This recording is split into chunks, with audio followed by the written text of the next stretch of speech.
being said? I think we have to recognize clearly that bombs are falling on innocent children, adults, seniors,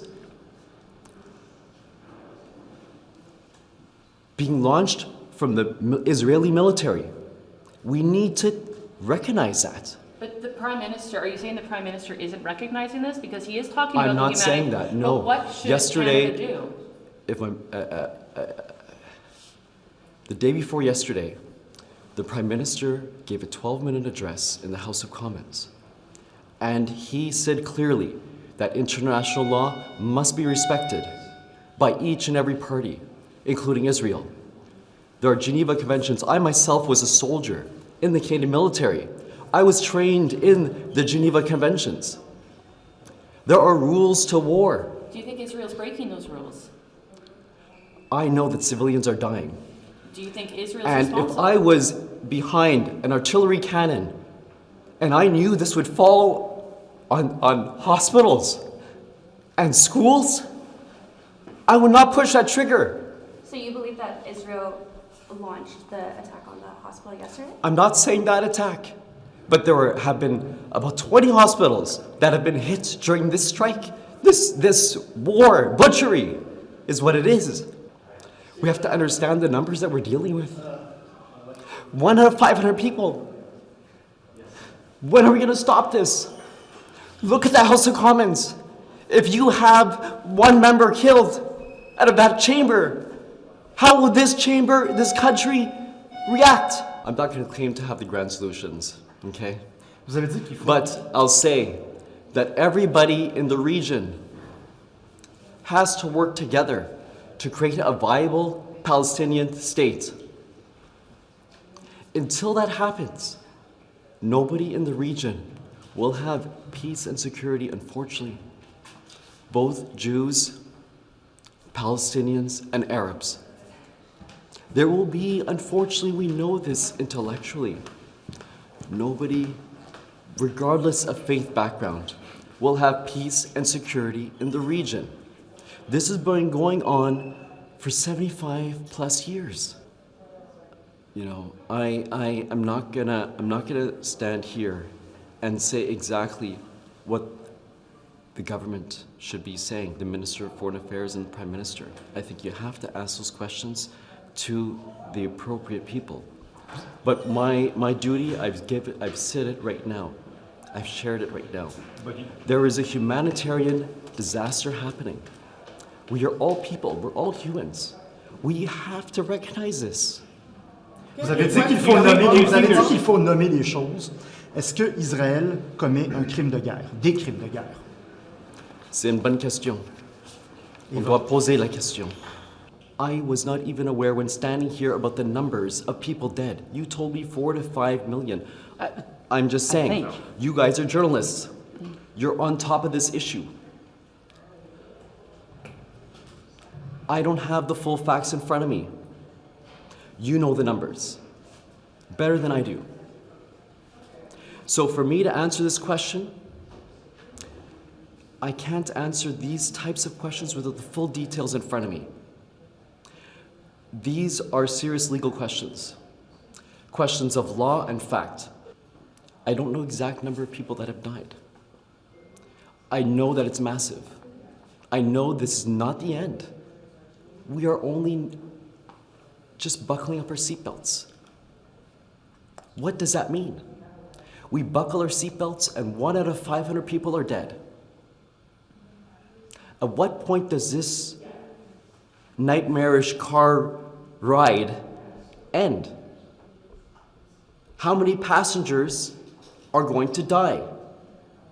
Because people at the wheel aren't holding it properly.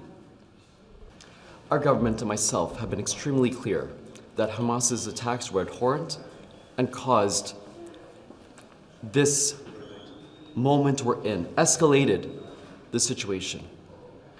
There were deaths before happening. Make no mistake. 200 Palestinians had died within the last year. So we can't make, we know that these are facts. These are facts. We live in a democracy. Freedom of expression, association are enshrined in the Charter. These are Charter rights. We also have limits, legal limits on freedom of expression. Legal limits. It's important for Canadians to express themselves. That debate might be rambunctious, it might be challenging, it might be uncomfortable. That's completely legitimate. Discomfort in debate, it's part of the rules. It's part of the conversation. But there are bounds beyond that. So in principle, I support the idea that people can express themselves on the streets, in the halls of power, in civil society.